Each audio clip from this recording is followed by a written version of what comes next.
empty the chamber on them. And how do you do that? First 6 seconds, point A to point B, everything you got. Everything you got. Turn that shit up. Let's go. Welcome to the Scoop World Order. It is the Tuesday night staff meeting. We have the full-timers here tonight. We have Nevadabuck. We have Bill the Bank Greene. We're going to have a hell of a conversation. There's been a lot of stuff going on the last 2 days. Transfer portal is insane. National Signing Day is coming. We have an open spot on our coaching staff. A lot of stuff to discuss. We're going to bring it all home tonight. And as always, bring us those questions in that chat. Fill it up. Pound that like button if you guys are here. We had a huge one last night. Appreciate you guys. But as always, we're thankful and grateful for you guys. Got a lot of entertainment options. You guys are tuning into the Scoop like crazy. Our podcasts are going nuts. Thank you so much. It is a crazy month. Transfer portal is the greatest thing ever for message boards because there is no downtime ever now because there's always guys transferring. So as coaches leaving, it is wild and crazy. And with that being said, I'm going to bring in a couple of wild and crazy folks in Bill the Bank Greene and Nevadabuck. Gentlemen, how are you guys doing tonight? Good, man. Good. I'm going to start with awesome. Start with you, Nevada. First thoughts on the Jackson Smith and Jigba saga. A lot of twists and turns yesterday. Ends up opting out initially. You know, a hamstring usually doesn't take 3 months to get right. Thought there would be a good chance to be playing against Georgia. He opted not to. He opted to train down at Exos in Florida. What are your initial thoughts on that, and how does that affect our preparation for the Georgia Bulldogs? Well, you know, we talked about it a little bit last night. You know, if you look at it from a practical standpoint of what it meant to this year's offense, you know, he only caught 2 passes this year, so it doesn't really mean much. What it means to what they could have had, I mean, it would have been fantastic. He would have been a great viable option, you know, if healthy and, you know, ready to go out there. There were some reports out today that it wasn't a business decision that tripped him up. It was academics or compliance or something like that. And without getting into too many specifics, I'm just going to say I'm going to throw a flag on that one and say no. You know, my point was, when was the last time that Ohio State lost a player due to academics? I can't remember it. I mean, I do this for a living, and I've kind of gone through my memory banks. I'm trying to think about it, and I can't think of one. I mean, heck, we barely even. Jalen Carter would be the last one I can remember. How long ago was that? That was like that was a while. I mean, 10, 12 years ago. But Duran was academically ineligible for the Rose Bowl, and that's, you know, it's the same thing. You know, nobody's ever academically ineligible across the country anymore, and nobody gets busted for steroids because the schools are glad they're doing them. And you know, it's just, those are two things that you just never get nailed for. Mm-hmm. Yeah, the drug testing one's interesting because, again, that's the other thing I was thinking. Like, when's the last time Ohio State player got nailed for a drug test? I can't remember. Not just Ohio State. I mean, nobody gets nailed for steroids, and every kid on every program is, you know, if you're not using them, you're stupid. I mean, so it's just, it is what it is, you know? I mean, it is what it is. So I don't buy that either. I think it was a business decision. I mean, when he didn't play in the Michigan game, he is not going to get the miracle cure over the next 4 weeks, you know. So once he didn't play at home, Michigan Senior Day, biggest game of the year. Once he didn't play there, I mean, that party was over. Yeah, I agree. I was kind of stunned, hoping for the best, hoping he'd strap it up and go one more time against the Bulldogs. But, you know, they don't make them like they used to. And good luck to Jackson. I hope he trains well and is ready to go for the Combine. Bank, you know, we draw Georgia. Obviously, you coined the term Northern Lamb. We've seen a lot of Northern Lambs. You know, we feed Cincinnati. We've seen Michigan last year as Northern Lamb. How does this Ohio State team match up versus the Georgia Bulldogs down in Atlanta for the Chick-fil-A Peach Bowl? Well, I mean, they're going to have to play their very best to beat Georgia. They will have to play at a level that we haven't seen in 2 years. I don't know. I can't think of a game they've played in the past 2 years that would equate to beating Georgia. The last game I can remember where you're going to line up and beat Georgia would be when they beat Clemson in the COVID year, when they just smoked them. They will have to play at that level, you know, and really their only path to win that I see is a shootout where they just are rolling offensively like they were that night against Clemson, throwing bombs over the top, and then you force Stetson Bennett to catch up. That to me, that's their only path to win. They're not going to win a slug fight or a rock fight. They don't have enough rocks. They're not physical enough. I think Georgia could win a shootout maybe with all those tight ends and all those weapons, but I think that gives Ohio State the best chance. Outscore them, get that thing into the 40s, like they did that night against Clemson and even the Trevor Lawrence, as great as he was, he couldn't keep up. So I think that's Ohio State's only path to win over Georgia. It's play the best game they've played in 2 years and light that scoreboard up. Nevada, your thoughts on initial thoughts on the Peach Bowl? Well, I just think you're going to have to go fast. I think it's kind of hand in hand with what Banks said about scoring a lot of points. I think you're going to have to throw out the check with me, let's get in the perfect play on the offensive. I think you're just going to have to let a rip tater chip and go to the line every time. Play with tempo. Be ready to, if you go 3 and out, so be it. That's what's going to be. I talked last night about using all 4 downs. I mean, I would use all 4 downs. I would go fast, and I play fast and loose, and just let the chips fall where they may. I think Ohio State's got a puncher's chance in that game. As Bill said, it's going to take a near perfect game by them to win it, but they're capable of it. They haven't put that together for a while, and one thing I've learned from watching teams is eventually, things like that happen. Everything falls into place, and you play that perfect game. We've certainly seen the bad games. Now we're waiting for the good one in all 3 facets, and the Buckeyes are certainly capable of doing that, and hopefully it's against Georgia.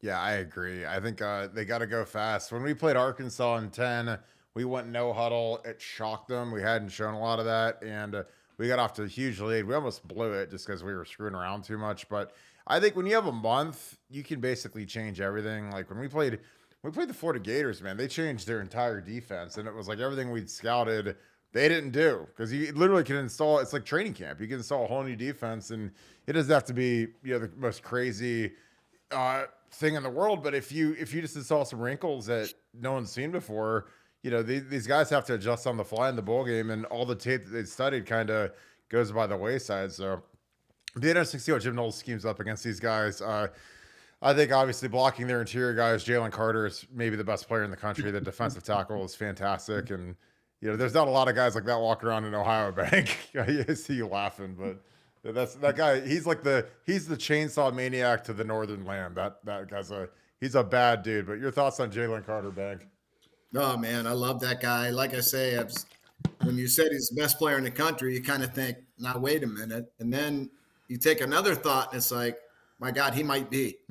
He literally might be the best player in the country. I mean, he's devastating. I mean, and he single-handedly stops running games by himself. He can put pressure from the inside. I mean, he's a bad dude, man. He's a bad dude, and you have to get him blocked. You have to find a way to get him. You got to negate that guy somehow. Yeah, I watched him against Oregon today. I have the coach's tape of that, and it is terrifying. He's really good, and I'm like, oh man, that's going to be a guy that Matt Jones has got to heal up as fast as possible, and we might need to play 2 Matt Joneses at the same time for that guy, because he's that good. He's a guy you got to double team. He's a guy you got to chip. He's a guy you got to just beat up. You can't let him have free runs. You can't let him take advantage of your guys, and you can't let him get into a rhythm, because he's a nasty dude. Bang, I'm going to stay with you. Transfer portal. Any surprises thus far? Some big names, DJ Uiagalelei, Caden Slovis, a lot of guys that really can't help Ohio State, but the quarterbacks seem to just be playing musical chairs. JT Daniels, a lot of 5-star, highly ranked guys. Moving on to their 2nd, 3rd, 4th programs. Any thoughts? I mean, obviously a guy that we wish we'd go after would be Tommy Brockermeyer, who is the number 2 player in the country, a 5-star tackle. Yeah. If you're Mark Pantoni, would he be? He's your crown jewel. He's the guy you're sleeping outside of his house and trying to get a talk with him and see NIL, whatever it could take to get a 5-star left tackle in here. I think so, and I don't know. If he's leaving Alabama, the general school of thought is that he can't play. But I'd take a chance. You know what I mean? Yeah. I don't want to roll the dice on a corner and then hope that he's maybe good enough to beat the corners I already have. I don't want to roll the dice on one of those quarterbacks. I mean, it doesn't make sense. But if I am going to roll the dice on an unknown, that dude would be number 1 on my list. Yeah. And I would take him. I would take him right now, and I would make him prove to me that he can't play.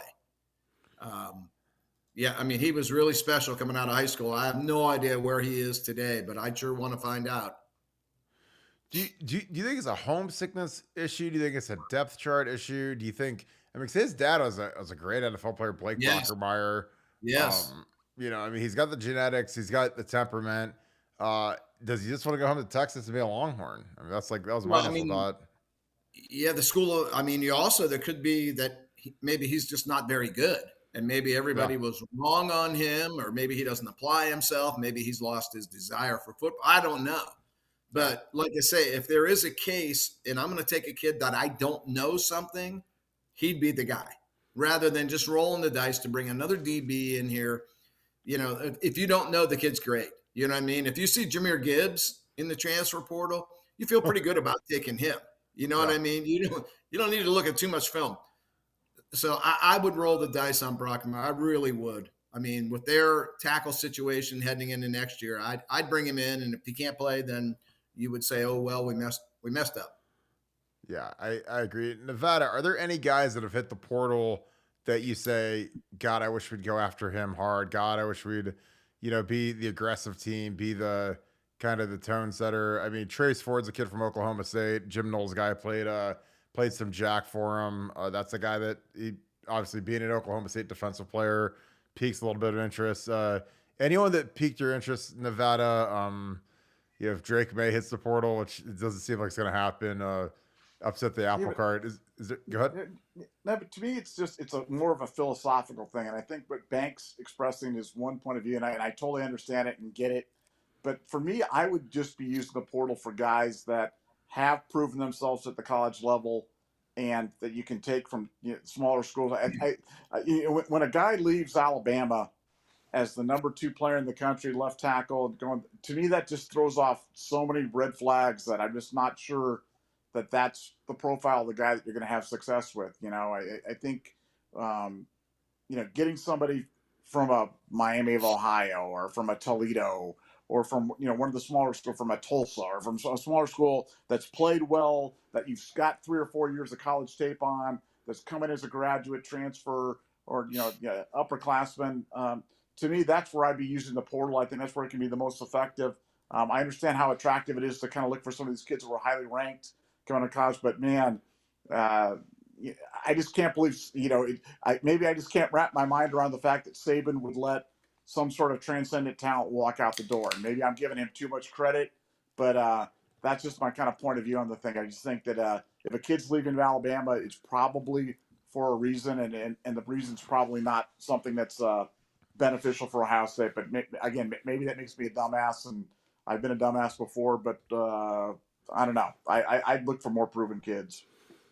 Yeah, it's interesting because the portal, it seems to be guys that are super heralded guys that are young that maybe haven't panned out, or it's guys that are at lesser schools that have kind of overperformed and want to move up to the big show. It's like you get a kid from Kent State who's dominating. Well, that receiver is good. I mean, Ohio State doesn't need receivers, but that Cephas is a stud, and he's going to be somewhere next year and make an impact somewhere. He's really good.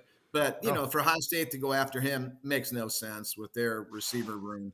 But somebody's going to get that kid and would fit the profile of what we just talked about, that smaller school kid that wasn't really that good coming out of high school, but he's freaking good right now. Oh yeah, the Toledo's quarterback who we saw, like I know that he's not Ryan Day's type, but that guy Yeah. just won the MAC championship, which again, people roll their eyes at the MAC, but I'm like, there's some damn good football in the MAC. A lot of these coaches in the MAC are gonna be coaching the Big Ten in about 2-3 years, and I think your boy Sean Lewis, who just went out to Colorado with Deion, Yeah. he's gonna be one of the hot guys because they were 21 in offense last year. I think they were like 44 this year, and he'll go out with Primetime, and Primetime's calling Brandon Ennis and all these quarterbacks. And, Boulder, Colorado is a pretty nice town. I used to go there every 2-3 times a year. My in-laws live there, and it's beautiful out there. So, Well, plus, I mean, it's not like Iowa State where nobody's ever won there and you can't win there. People have Colorado won a national championship. I mean, I know it was a long time ago, but you can win at Colorado. You definitely can win. You know what I mean? There's resources there. There's money behind the program. They've just had, and actually, They did have it going a couple of years ago too. Not national championship style, but they were a bowl team. You know, they weren't awful like they are now. So you can win at that place. I talked to Sean Lewis today. I thought he made a great move. As much as it kills me to see a good coach leave Kent State, for him, it's really a good move. Plus, he's going to go from $400,000 a year at Kent State. He's probably going to make $1 million as a coordinator at Colorado. So I thought it was a good move for him. Really did. Yeah, and you're going to be in a room with Mike Zimmer. It looks like Mike Zimmer is going to be the DC who coached the Vikings for 10 years. I mean, Deion, like everybody laughs at Deion, but I'm like, dude, you look at the guys. Laughing.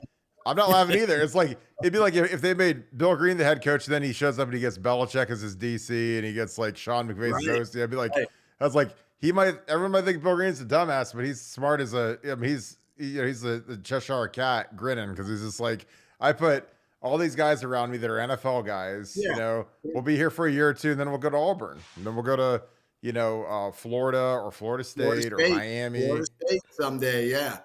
Yeah. I think I would hire Deion, you know what I mean? Because I think he's smart enough to know what he doesn't know.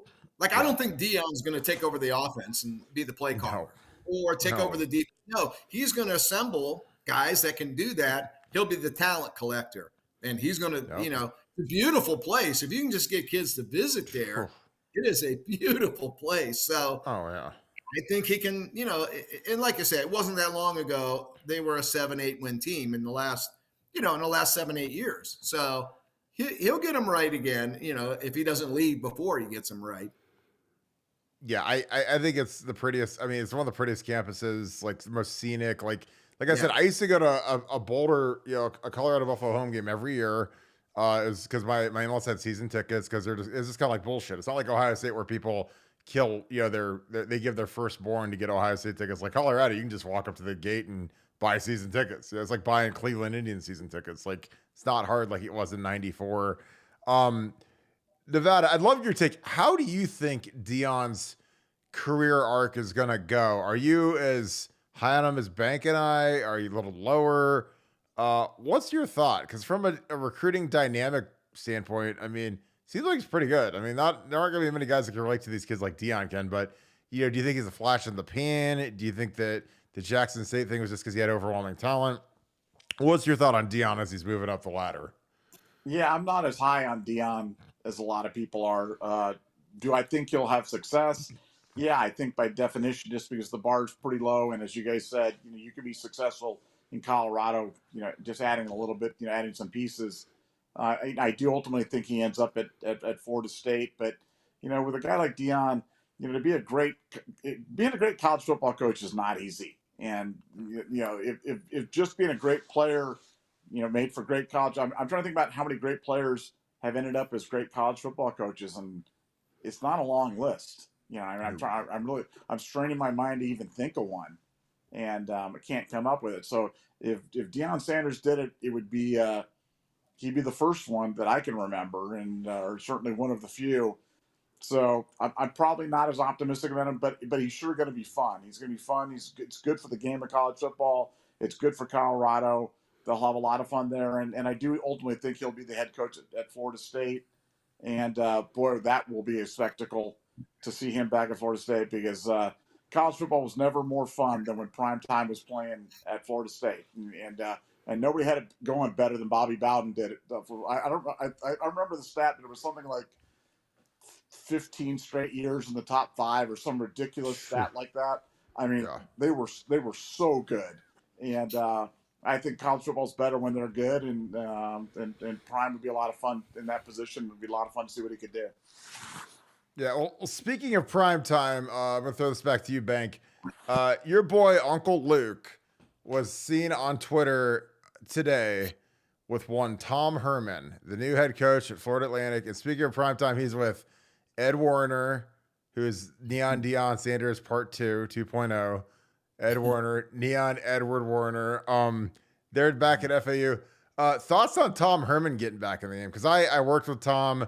A lot of people were kind of all over the map with Tom. I think he's an offensive genius. I think that the Texas machine ate him up and spit him out.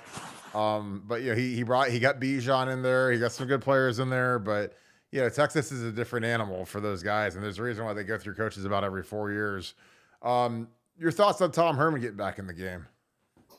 Yeah, like you say, I mean, I think a lot of his off-field stuff contributed to his downfall too. And Yeah. I think he was immature in a lot of ways. And that Texas job, man, you don't want to be immature there. That's a hard place to, he didn't have that much head coaching experience before he got that job.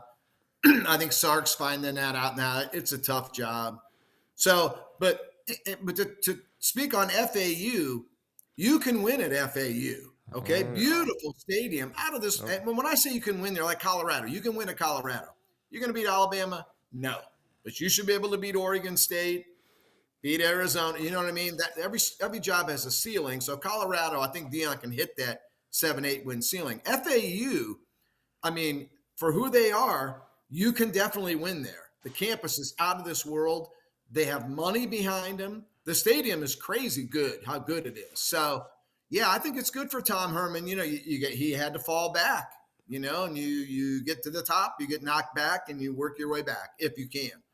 But I think that's a place where he can win, in a couple of years, start winning 8, 9, 10 games, get people's attention, just follow that Lane Kiffin train, that's got to be your guy right now. You want to be Lane Kiffin going forward. Not Tom Herman can coach. I mean, Kirk, you know that. He knows football and he can coach. I mean, so maybe he's older, wiser, a little more mature, a little more stable, and maybe he gets it done and finds a way back to the big time again. Nevada, your thoughts on Tom Herman? I know you're super high on him when they brought him in 12. You're right on that. Won a national title. Your thoughts on Tom getting back in the game? I think it's great. I mean, I think Tom Herman's an exceptional offensive mind, and I think that he'll do a great job there. As Banks said, that stadium's beautiful.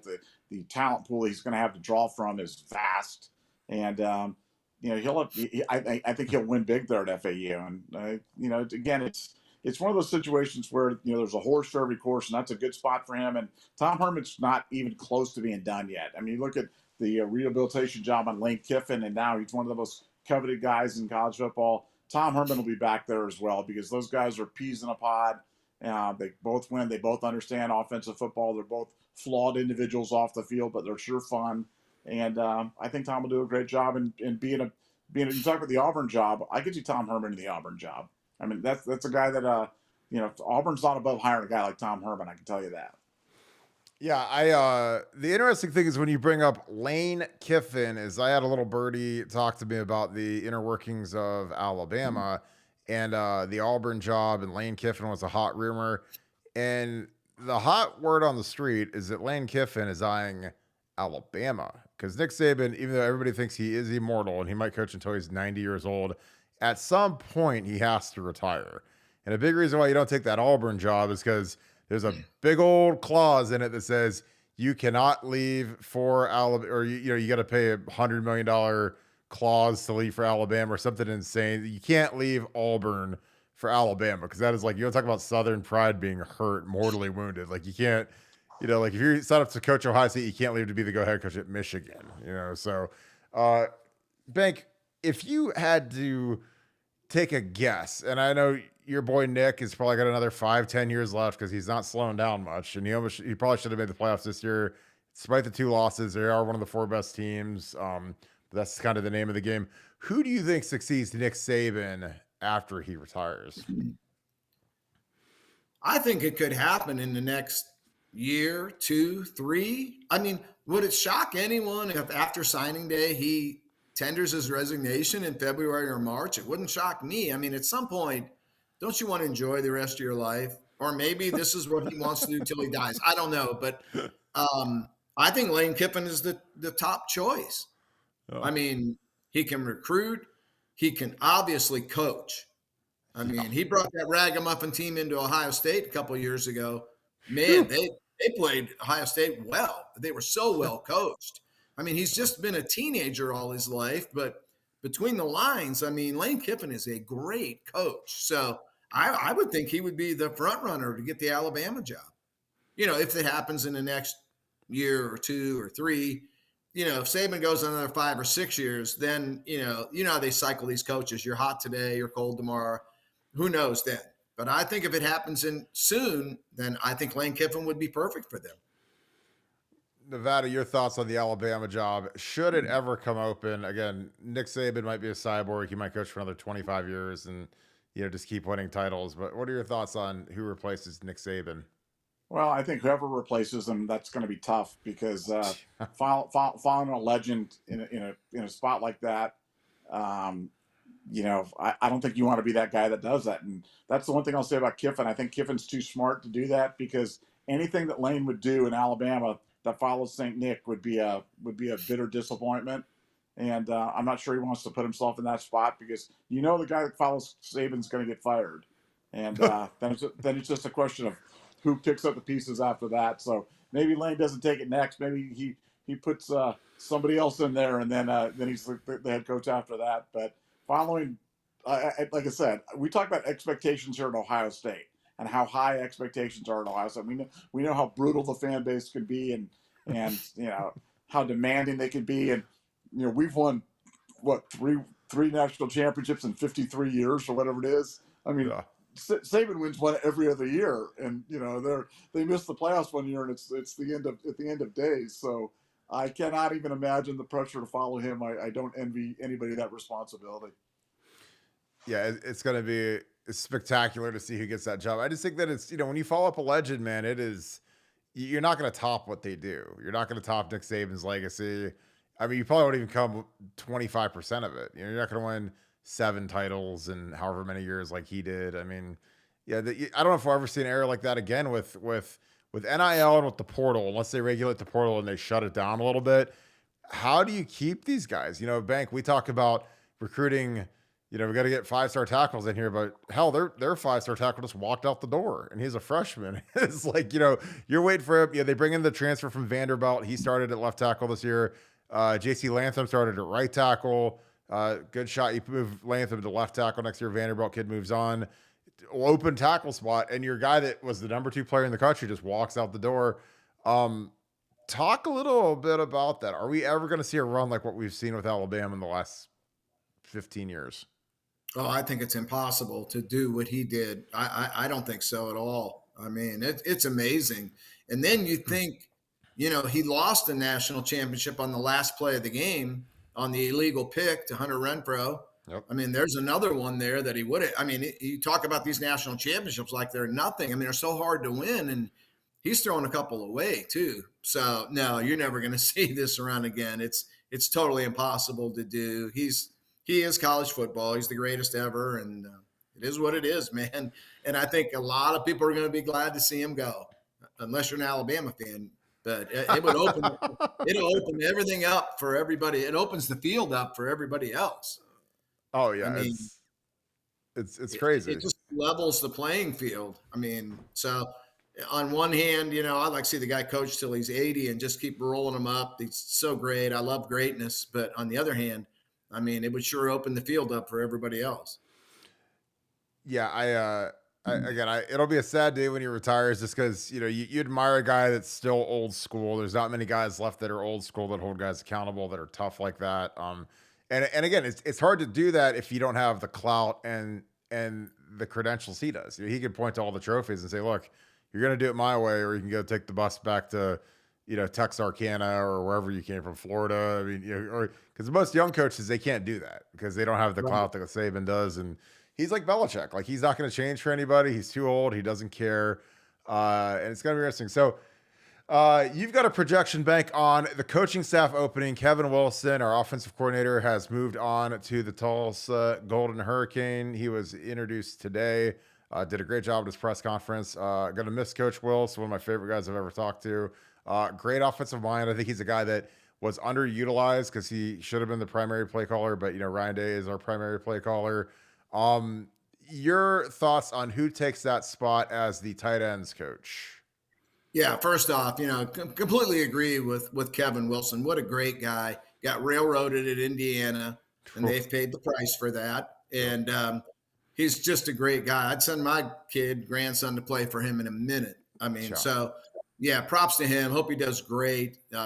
you got to root for that guy. If you know him, you like him. Put it that way. Ohio State, I think, Hartline slides up into the next chair as the OC, and I think I was told they're going to give the tight end job to Keenan Bailey and just keep the system rolling. They like to promote from within. I know they like Keenan Bailey a ton, and he and Hartline have such a great relationship there that, not only will he coach tight ends, he can slide over, help out with the wide outs, so I think it makes all the sense in the world.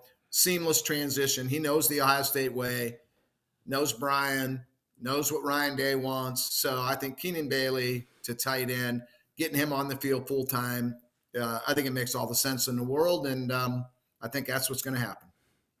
Yeah. Nevada, your thoughts on promoting from within versus going outside, doing interviews, doing the whole shebang. In 2011, when Urban was coming in, I remember seeing Paul Petrino, Harry Heastand, or not Paul Petrino, excuse me, his brother. Yeah, no, it was Paul Petrino. Bobby's brother came in.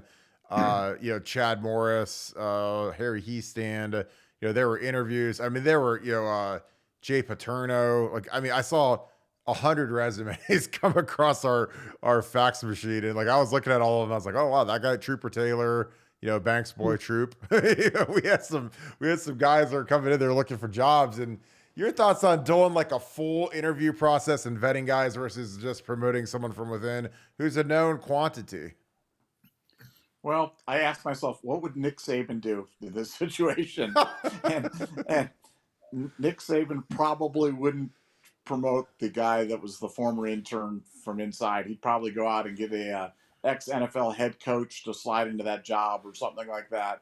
So, I think it's certainly an approach. I'm not discounting Keenan Bailey's ability to be a great head coach, but, I think I look at when Meyer went out and he got his offensive coordinators, and when he had his success, when he got Herman, not a lot of people had heard of Tom Herman, but he was out there.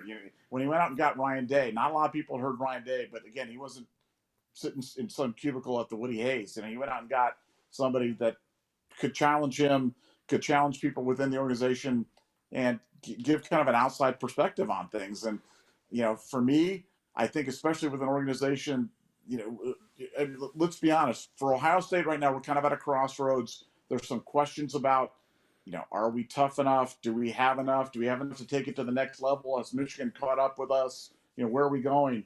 So it would seem that a hire from within is certainly not an acknowledgement of, hey, we've got an issue. We need to get better. We need to take a exponential step up. It's more of a, hey, stay the course, and this is what we're doing. We're going to keep it within the family. So, gun to my head, do I love it? No. Do I think it's the worst idea in the world? No. I've heard a lot of recruits talk well about Keenan Bailey, and I've heard good things about him. So he might be the next big thing.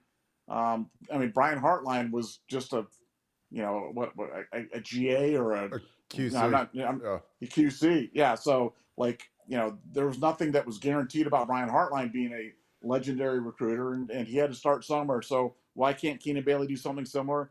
I guess we're going to find out. Yeah, I think Keenan, he's a guy he's absolutely paid his dues. He's been in the nest for, it seems like 10 years. He was an intern, GA, QC, assistant to the head coach. He's finally going to get on the field role. He's a guy that, he's helped out on the field, coaching young guys. I've just heard absolutely rave reviews about him. His technically, he's a fantastic coach. He's a guy that really knows his stuff, which is huge. Because the thing about players is players can always tell if you're a phony and you don't know it. That's one of the challenges about being a coach is you better have answers. That was something that Urban taught me when I was a young guy and I was in coaching. He's like, they can smell if you're a fraud really quick. And once they smell you're a fraud, you can't ever really get it back. So you really got to be on your shit at all times. And Keenan's one of those guys. He's a detail guy. I'm excited to see him go on the road because now that he's going to be a full-time coach, he can go hit the road. He can go recruit. He's a South Florida kid. It's weird because he's a white ginger kid, but he's from South Florida, and so Ennis and those guys, they all love him for that. And I'm excited. It'll be interesting to see what he does with it. I sometimes I like to get some some new blood in there, but it didn't work with Mike Yurcich. It didn't work with Tim Beck. So it's kind of, it was a home run with Kevin Wilson. Obviously he went out and got Jim Knowles. I think Ryan, when it comes to his offense, he'd rather promote from within. You don't really see that as much on defense where, he basically gave half the staff the bullet. He gave bullet to everybody except for Larry last year on defense. So that was a kind of a different thing because, sometimes like it's kind of 6 to 1, half dozen the other if you decide to throw someone in here. And, Urban Meyer told a great story one time about Scott Loeffler came down from Michigan for Tebow's senior year to be the quarterback's coach. And Urban had a very systematic way. I could still teach you how Urban would coach the quarterbacks and what he believed in, move the movement key and all that. And Scott Loeffler, like low key, didn't believe in that. So, Tim Tebow's walking off the practice field and he's like, Coach, I know that we've done move the movement key for the last 3 years and I won the Heisman, but, with Coach Loeffler, we're doing this new, different type of read thing. And Urban threw an absolute shit fit. And they had like a 10-hour staff meeting after practice, like till 4 a.m. to realign the staff. And, like Urban is absolutely off the chain. And I love shit like that. But it's like Scott Loeffler didn't know what he was getting into. He went down there and he went to a coaching clinic in like the Florida high school coaches clinic. And he was showing Chad Henne film instead of Tebow film. Like when he's got a Gator polo on showing Michigan film. So it's like, I don't know. That was a pretty classic Scott Loeffler lefty story. And I like him. He's an Alliance guy. He recruited me when he was at Michigan. But Bank, signing day is coming. It seems like we're fading on a lot of these defensive ends. Is there any good news coming for National Signing Day for us? Well, I know there's a lot of pessimism on Damon Wilson, but I'm not hearing that from my guys. And that's all I can go by is my guys. And my guys, now they're not saying ink, but they're saying Ohio State, keep the pencil ready with an eraser, but they still think it's Ohio State. So, that's good news. Then you got Mateo, who I don't think is anywhere near close to making a decision. I think he's going to be a February signee at the end of the day. And, I think Ohio State's right there. We've talked about this before, with his dad probably thought DJ was going to be a first-round draft pick. That is not going to happen. So I think this time, he's going to want to put Mateo in the greatest situation possible. To me, that's probably Larry Johnson. Although I think there's a huge draw in LA there. And I think, there's a great relationship with Dan Lanning up in Oregon too. So, but Ohio State can win that one. They can absolutely win that one. The SFE coaches were at Ohio State for the Michigan game, and Ohio State really wanted to know if there was anything could be done to get back in on Mark Fletcher, and they were kind of told no, that, the NIL was a huge factor there, and you probably got to find a running back somewhere else. I think they're going to get the quarterback, from out west. I still think they're going to take 2 running backs to replace Mark Fletcher. I could see one of the Ohio guys and then maybe the Wilcox kid and kind of maybe not get the quality of Mark Fletcher, but maybe you go 2 for 1 there and build that room up. And because you saw what happened this year, man, you get a couple of injuries and you're not at running back what you thought you were going to be. Yeah. So I could see that. There's a long way to go, even though that sounds, it doesn't sound right, but there is a long way to go yet. And we got to see, you don't judge a class until you see who they've signed. So I'm not going to panic at what happens in the first signing period because a lot of guys are not going to sign and you can take a shot at them. And if you're taking a shot at those kids with national championship rings, that can be a deciding factor too. So I think this class is going to end up in the 3, 4, 5, 6, 7 range, which is fine. And, then it's development and coaching after that. Yeah. Bank, how much has signing day changed for you given the transfer portal? I mean, you get these kids back in the day. It's like you had these kids pretty much locked in. Kids really didn't think of transferring because, in my day, if I went somewhere and signed that letter, if I wanted to transfer somewhere, I had to sit out for a year and go play scout team, which nobody wants to do that. So basically that locked you in. How much has it changed everything? Well, we're soon going to be through the 1 free transfer. I can see them changing that back. the extra year, the COVID year, those guys are going to run out here soon where you're not going to get that extra year. So, it could get back to a little bit of normalcy again someday. But right now, I mean, it's a new game. It is a total new game, and maybe not so much for Ohio State, but like the lower teams. I mean, you can rebuild your roster through the transfer portal, especially if you're not very good. You know what I mean? For Ohio State, they got all 4 and 5 star. They got 85 4 and 5 star kids.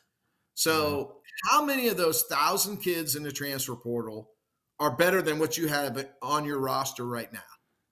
I think the big schools are going to they have to be selective. Bama will bring in, guys that are guaranteed starters, 2, 3 here, 1, 2. Ohio State, I thought did a great job with Jonah Jackson, Justin Fields. They've been pretty smart in how they've done things. But, I mean, to think that you're just going to bring in 20 guys at Ohio State and then toss 20, there's no way there's 20 guys in the portal that are better than what you have on your roster right now. I mean, you're a playoff team, for God's sake. So, yeah, I think they got to be selective. I really think they need O-tackles, though, really bad. But, it depends on how they see it. Maybe Justin Fry doesn't agree with that.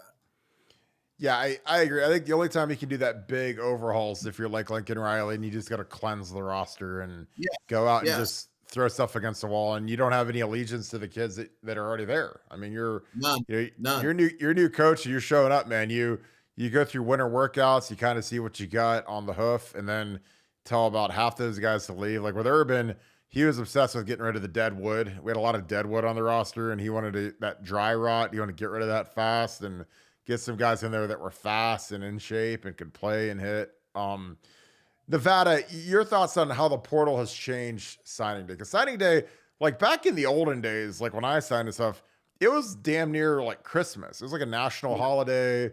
People, they'd take off work. They're on the boards. I remember fucking Sean Crable going to Michigan my year. And,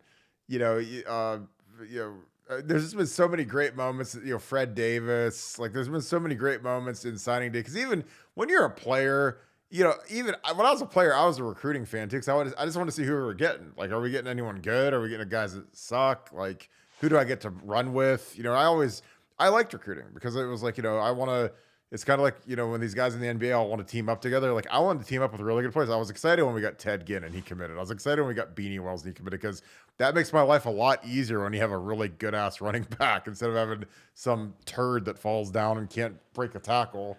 Nevada, how has signing day changed for you since the advent of the portal?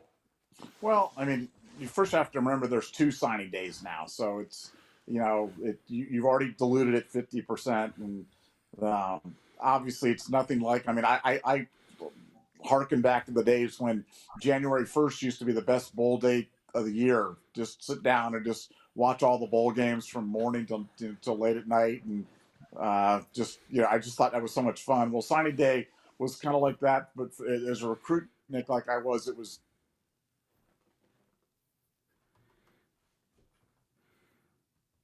Thank you. You still there, Bank? I am, yeah. I think Nevada faded. We'll take a couple questions here. There's a rumor on Dallin Hayden going to Tennessee. I think that's total BS. You agree on that, Bank? No, that's BS right now. I mean, could it happen in 3 weeks? Who knows? I don't think so. I mean, he's in line there to be the next great back at Ohio State. I'm sure he's ticked about, how he carried the team against Maryland and then doesn't get to play against Michigan. I'd be ticked too, but enough to leave? I don't think so. Yeah, I agree. Rashad, this is a great question. So Fentrell Cypress is the kid that is being projected potentially to Ohio State, cornerback, Virginia. Bank, your thoughts on him? Is he a guy that we should be excited about? Is he a guy that can make a difference? Is he just a guy that's a warm body? Where are you at with him? I know you said you looked at his some of his film, some of his stuff. Yeah. What'd you think of him? I thought he was okay. I mean, is he better than J.K. Johnson and Denzel Burke and Hancock and the guys you got coming in? They must think he is. I didn't see, Jeffrey Okudah when I saw the film, and then you look at the Pro Football Focus grades, and he looks like a decent player. I mean, but I don't know. I didn't see an All-American, but maybe he's better than what they got, and that's the goal. The goal is to get better than what you have. This is another big name. Dason McCullough, a kid that's been committed here for a long time. His kid, he's a superstar. I mean, I think, people are projecting Oklahoma now. Your thoughts on Dason, son of Dylan McCullough, who was the running backs coach at Indiana, which is why he ended up at Indiana. Then, of course, dad goes to Notre Dame, which is why you should never follow your dad. But your thoughts on him. Does Ohio State have any chance here? I haven't heard anything about Ohio State being in the game or high on his list. I don't know if there's some animosity with him decommitting. I mean, there wouldn't be for me. I mean, I send a limo for that guy. That guy's good, and he was on a really, really good defense. He's still young. I would take him in a minute. I mean, I love the guy when I saw him this year. I mean, he's really gotten a lot better, since he came out of high school. And I mean, I think he's still got some ceiling there too. He looked kind of raw playing for Indiana. I would take that guy in a minute. I would send a limo for him tonight. I would do whatever we had to do to get that kid in the fold, but I haven't heard anything positive that, he and Ohio State are, about to make a deal here. I have not heard that. Doesn't mean it won't be happening, but I have not heard anything positive about McCullough and Ohio State. What's his comp to you? Is it Micah Parsons? Is it something like that? Because he's an edge rusher too. Yeah, I mean, Micah Parsons, that might be a little rich, but Man, you don't see many Micah Parsons. Every time I see Micah Parsons on TV, I remember Micah Parsons coming to Friday Night Lights and running a pass pattern on I can't remember the DB. It might have been Denzel Ward. I can't remember. It was a big time DB. He ran a go route on the guy, beat him like a drum, and then reached over his shoulder and made like a one-handed catch. And I saw the number of, we had a roster, and I saw the number, and I thought, boy, that doesn't make sense. So I looked it up to see who's this wide receiver. I thought it might have been a young kid. It was Micah Parsons. He was like the best receiver there. And I mean, no, they don't make him like that anymore. That guy, they broke that mold. McCullough is just a tall, long edge guy that whether, he can be a 4-3 stand-up D-end in the Knoll system. He could be a 3-4 linebacker. I mean, he's an NFL guy someday. I mean, he's real. And, he was playing alongside a really bad defense. So you put that guy on a defense where he's not the main focal point, and he's dangerous. So he's making a great move getting up out of there, and he'll be somewhere good next year. I promise you that. And I don't know if going to Oklahoma is, an improvement over the Indiana defense. That's what I was thinking. Unless he's mad at his dad, I would go to Notre Dame, or come to Ohio State. And, but I think, I think Ohio State I think they would have to kill to get that kid. I'd love to have him on my team. I don't understand why you would take Oklahoma when they were terrible on defense this year. Right. One of the worst defenses. I mean, I get Brett Venables and his former cachet, but I just don't understand what, like Oklahoma is. I mean, they're going to be at death's door. And what's funny is like when Wilson went to Tulsa, if he kills it there by some miracle of God, I mean, he's already got relationships in Oklahoma. That was the big reason why he got the job, is because he recruited Oklahoma for 9 years. He was the play caller there. I mean, they had a lot of success, and he never won the big ring, but they got there a lot. And, they ran into Florida. They ran into some good teams, but he's a guy down there. Nevada, you're back. Your thoughts on, I always get it mixed up because I always want to call him Dylan McCullough, but Dason McCullough, Indiana linebacker in the portal. No, I'm not going to answer anymore. I'm going to answer only questions from the studio audience. I'm done answering your questions, Kirk. Well, no, that actually was from the studio audience. If you were logged on instead of taking a break, good God. Yeah. If that's from the studio audience, I'll say yes. Want him. Would like to get him, but we're not going to get him. So let's talk about somebody else that we have a chance to get, because I think he's going to Notre Dame. Is there anybody, Bank, that you could foresee entering the portal that hasn't yet, Bank?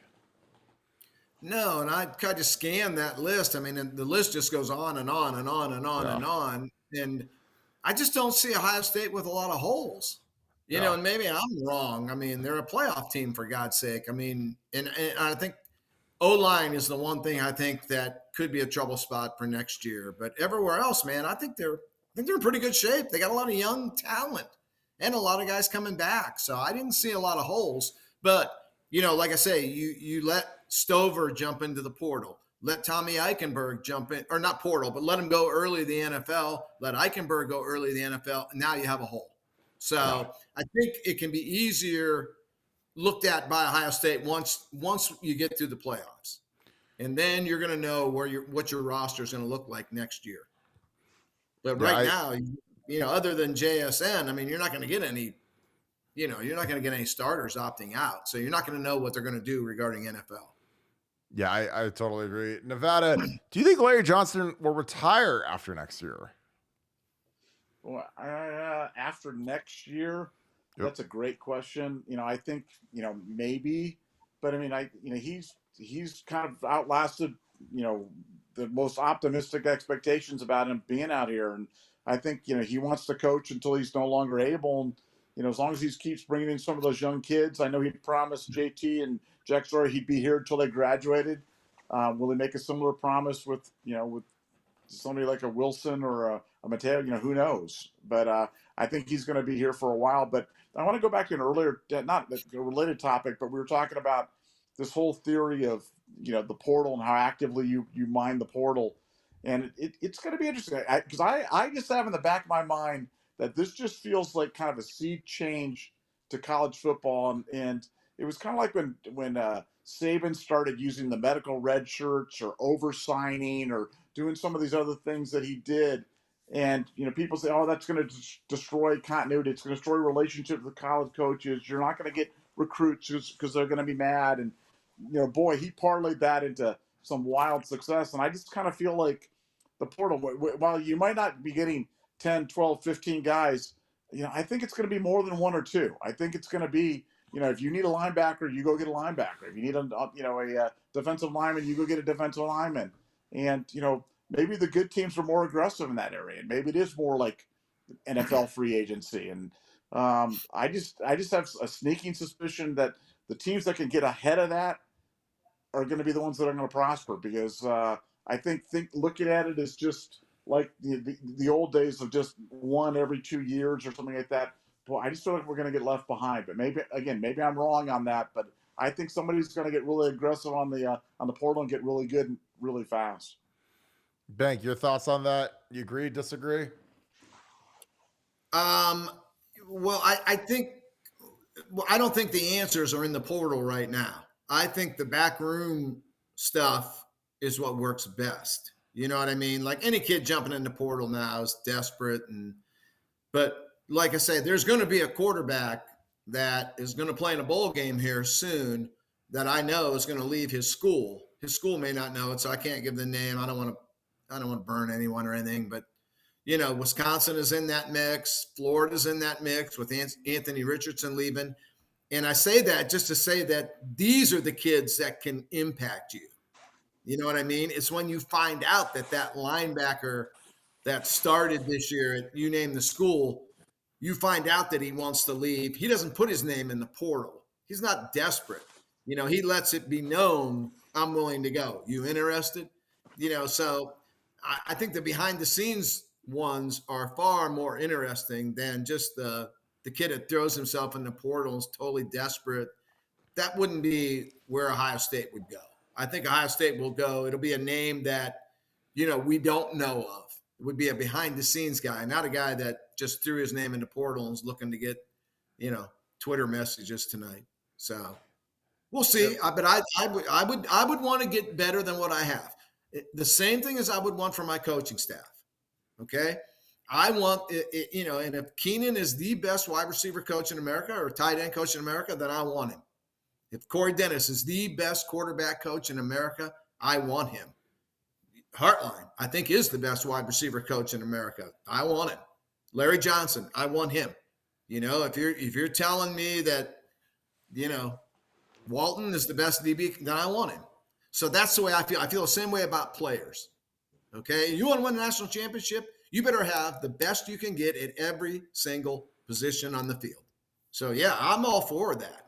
Like I say, when we talked about Keenan Bailey being promoted, I didn't say that I thought it was a great idea. I just said, I think that's what Ryan Day is going to do. But for me, I want the very best I can get at every single position in my organization, on the field, off the field, coaching staff, recruiting staff, whatever. I want the best. So, yeah, I would be very active in the portal if I could get better than what I currently have.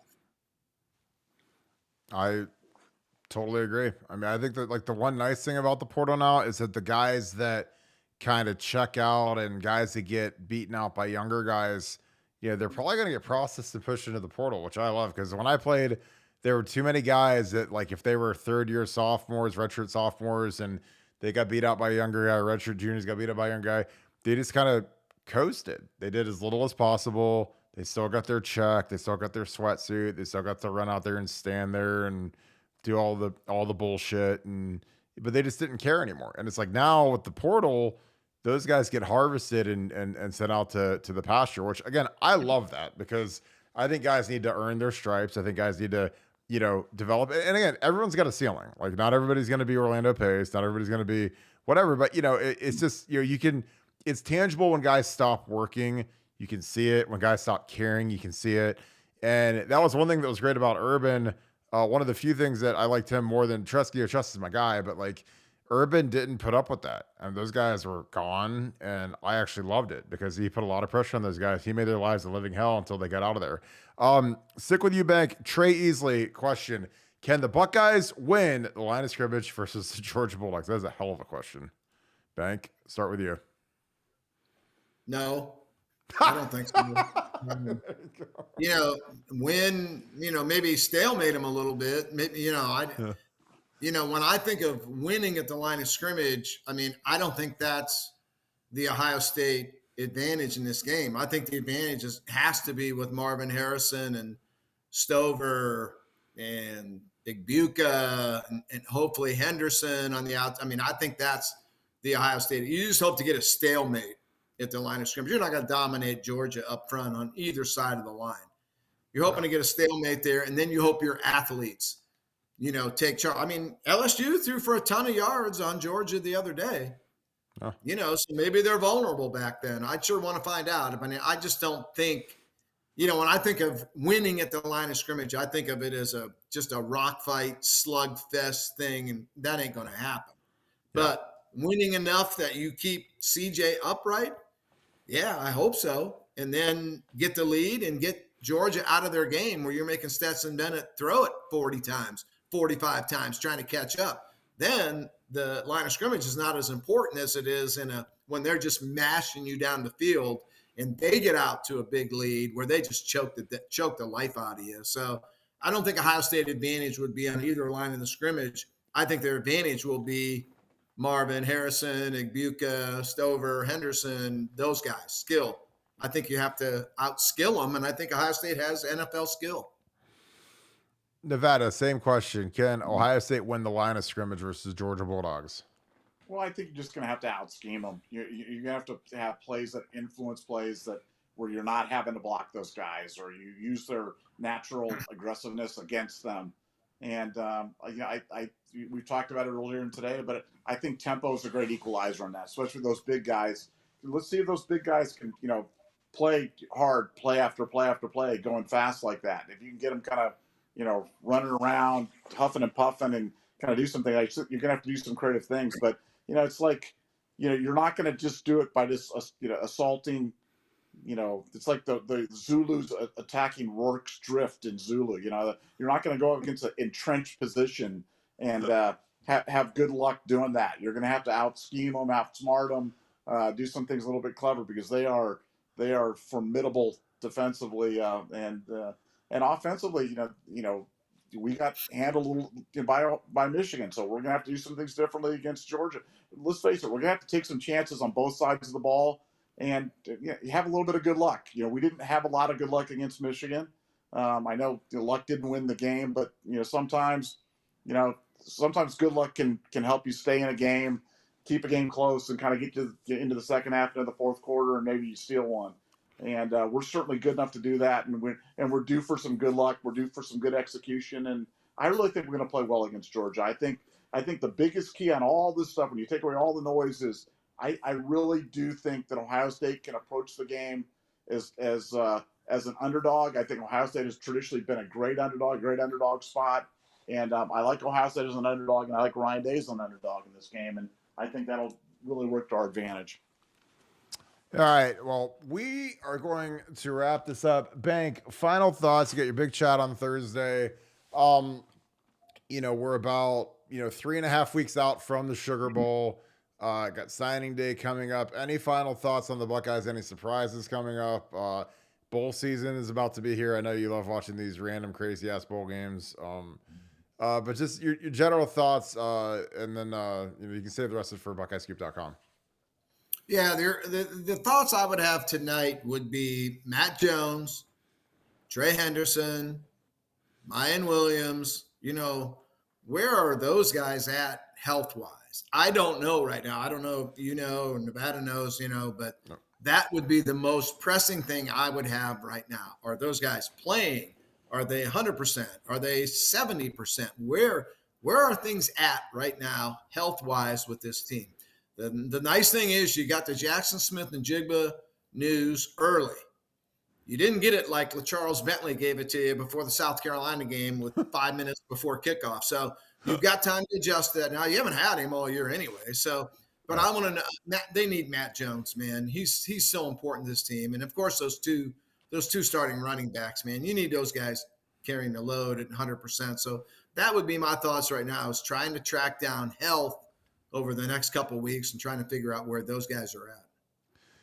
Nevada, your final thoughts as we wrap up our Tuesday night staff meeting. 2 names to watch for as part of the game plan, and guys that I'm expecting that may surprise us offensively: Xavier Johnson and the Jaden Ballard show. So I'll leave it at that. Just throwing out a couple of names. There. Just saying. Just have a hunch. Xavier Johnson, Jaden Ballard.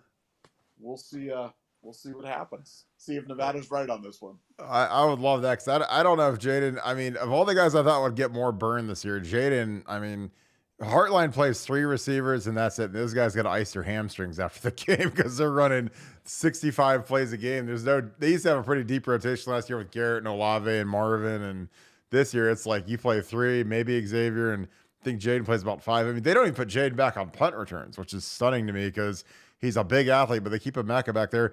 I think the key to the game for me is Emeka, horizontal runs. We ran some great horizontal runs against Michigan, and then we just put them on the mothballs, and we stopped calling, but they're there because I think if you run into the teeth of the defense, I think it's like suicide. I think that you have to have 10 to 15 plays where you don't have to block the front. That's sprint outs, that's nakeds, that's bootlegs, that's there's a lot of ways to control Georgia's line and not have to block them, and that's something that really good offensive coordinators to do. And I think you just gotta beat the shit out of Jalen Carter. You got to cut him.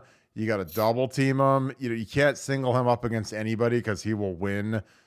He is an absolute monster. Again, I watched the Oregon game, and he made some really big 350-pound guys look like kids because he's just that explosive and powerful. He's going to be a top 5 pick, and you have to manage him like that. Don't let that guy beat you in your game plan. Well, gentlemen, I appreciate you both. This has been an amazing episode. Appreciate you, Bank. Appreciate you, Nevada. Thanks, guys. All right, man. A lot of fun. All right. Appreciate you guys. All right. We're going to wrap this thing up. We're heading to BuckeyeScoop.com. If you guys enjoyed this, hit that like button. Appreciate you guys all tuning in. We answered a ton of your questions. Really appreciate you guys. We're going to do this every Tuesday at 7. If you enjoy it, load it up on your smart TV, crack a beer, and have a high old time. Really enjoy you guys. Appreciate you guys. If you enjoyed this, like button. Comment down below. Who do you want to see us get in the transfer portal? Drake May, Tommy Brockermeyer, some big time names. And you don't have to be realistic. You can be somebody that's in there that, we have no shot at, but just do it for fun. Put that in the comments. And also, my favorite thing you guys do is shout out where you're from. I want to hear. I've heard Canton, Ohio. I've heard Youngstown. I've heard New York. I've heard Florida.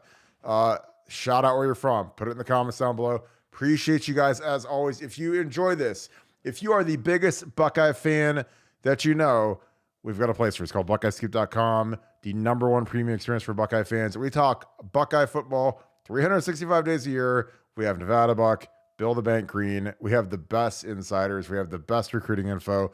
We would love to have you guys on there. If you guys aren't part of it, join up. I think you guys, I tell people once you've been on it, you just can't. It's an addiction, and people love being on it. It's a blast.